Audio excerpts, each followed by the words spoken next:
Oke, berikutnya ketika kita bicara komposit ya, itu berarti kita merujuk ke beam dan konkrit, steel dan konkrit.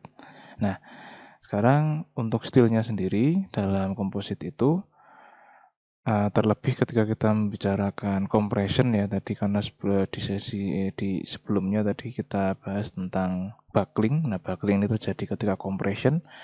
Jadi kelas-kelas pembagiannya ini ada dibagi per kelas-kelas. Jadi untuk steelnya itu dibagi menjadi 4 kelas ya, berdasarkan Eurocode dibagi menjadi 4 kelas, di mana yang paling tebal adalah kelas 1, kelas plastik, kemudian yang kedua compact, semi compact, dan slender atau langsing. Nah, dari sini ke sini itu semakin langsing, berarti nilai kelangsingan itu masih sama ya dengan yang kita bahas biasanya, di mana itu adalah perbandingan dari tebal, lebar atau panjang terhadap tebalnya. Jadi perbandingan antara rasio antara lebar per tebal atau C per T ini kan berarti ada 2 kalau kita punya IWF. Berarti ada yang bagian sayap dan pada bagian badan. Nah, itu diambil yang paling kritis.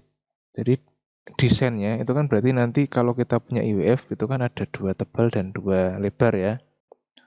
Oke, kalau bingung saya gambarkan saja. Katakanlah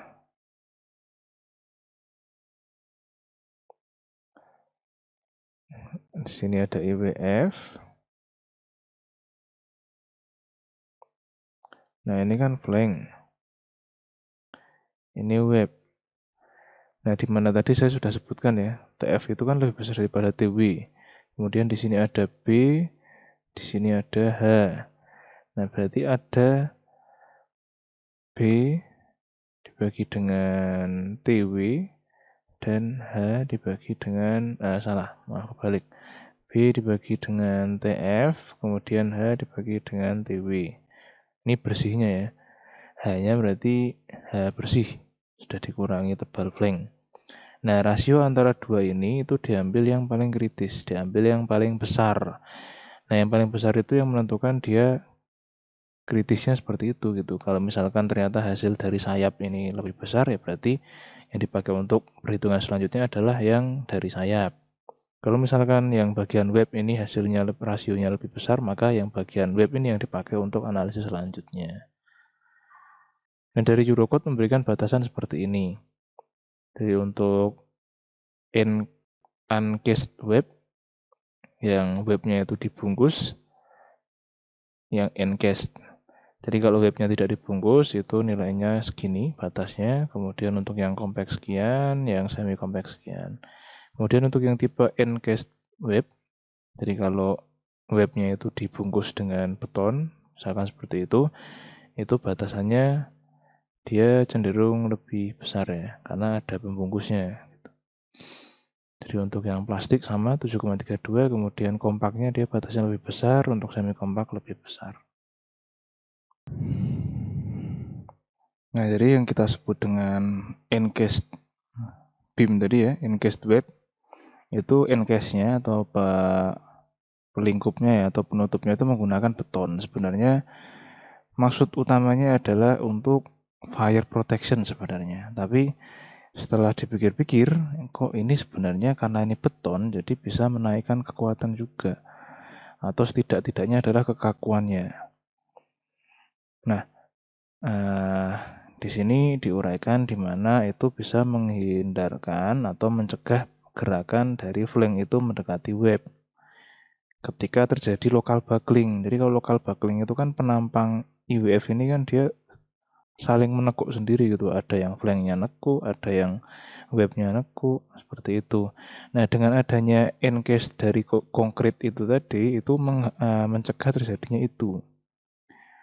Nah, kemudian selain itu, untuk yang tipe encase ini kan dia nilainya batasan rasionya kan lebih tinggi ya.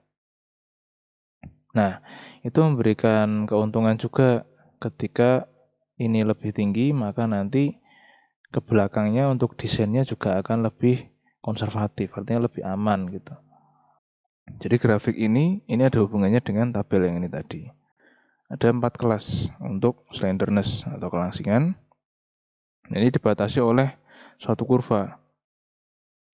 Ada kurva yang membatasi untuk kelas 1 dan 2, kemudian kurva yang membatasi 2 dan 3, dan kurva yang membatasi 3 dan 4. Ini zonanya.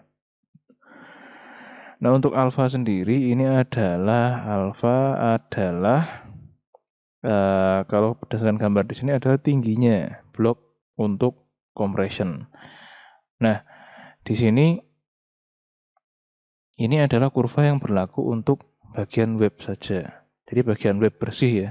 Jadi hanya bagian ini, D ini. Nah, kemudian alfa ini adalah tinggi blok tekannya. Nah, kalau tinggi blok tekannya berubah, kalau bebannya berubah, maka tinggi blok tekannya juga akan berubah. Kalau tinggi blok tekannya berubah, dia bisa bergeser-geser. Jadi yang tadinya didesain menggunakan, katakanlah di sini ya, menggunakan kelas 1, ketika alfanya bertambah, maka dia bisa geser, katakanlah dia geser ke kanan.